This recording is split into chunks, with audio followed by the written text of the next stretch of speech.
All right, Derrick, as the current reigning plus minus and net rating god on this team, tell me, what does that mean to you? What does that tell you about the way that you're playing right now?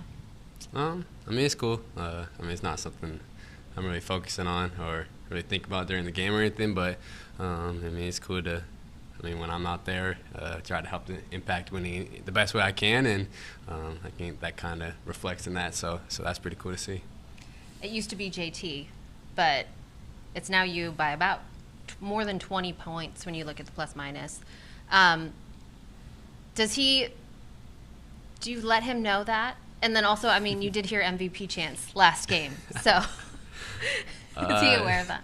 I don't know if he's aware of it. Obviously, playing with him obviously helps my plus minus, so shout out to him. But the MVPs and all that, it's cool to hear. But JT's a special player, and I hope he gets it, honestly. But I'll have to let him know. He probably is unaware. I gotta let him know. How much do you hear at the line?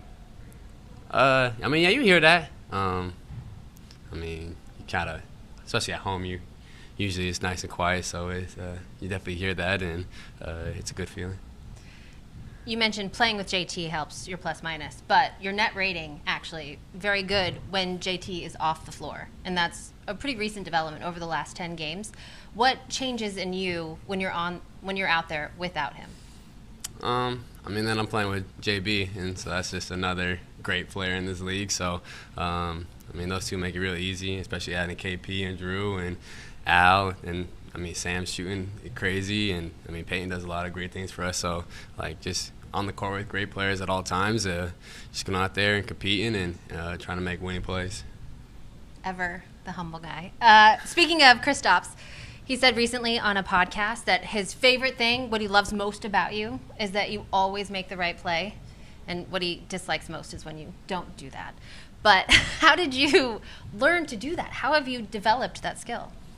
I'm going to say I do it every time. So I just try to go out there and make the simple play. Not try to hit a home run every time down the court. Take what the defense is giving me, and then just make the right read off of that. And so I wouldn't say I do it every time and I'm perfect, but that's what I'm striving for. Is that something you came into the league doing, or was that developed in San Antonio with the 0.5 rule?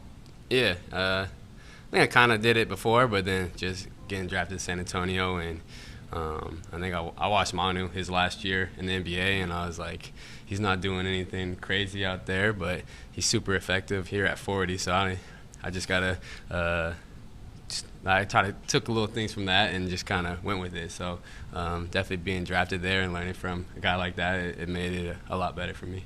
You got a little ways to go until then. Yeah. Carving out. No, he's special. That's crazy goals. Not till you get there, till you're 40 is what I was trying to say. Not a commentary on your play. Got it. How sick are you of being called underrated? I'm not sick of it. I feel like I've been underrated my whole life, so it's just pretty natural now. And the more you get called underrated, the more you are properly rated, let's say. But I hope so. Right? So, that's the goal. So I don't hate it. I've heard it my whole life, so it's cool.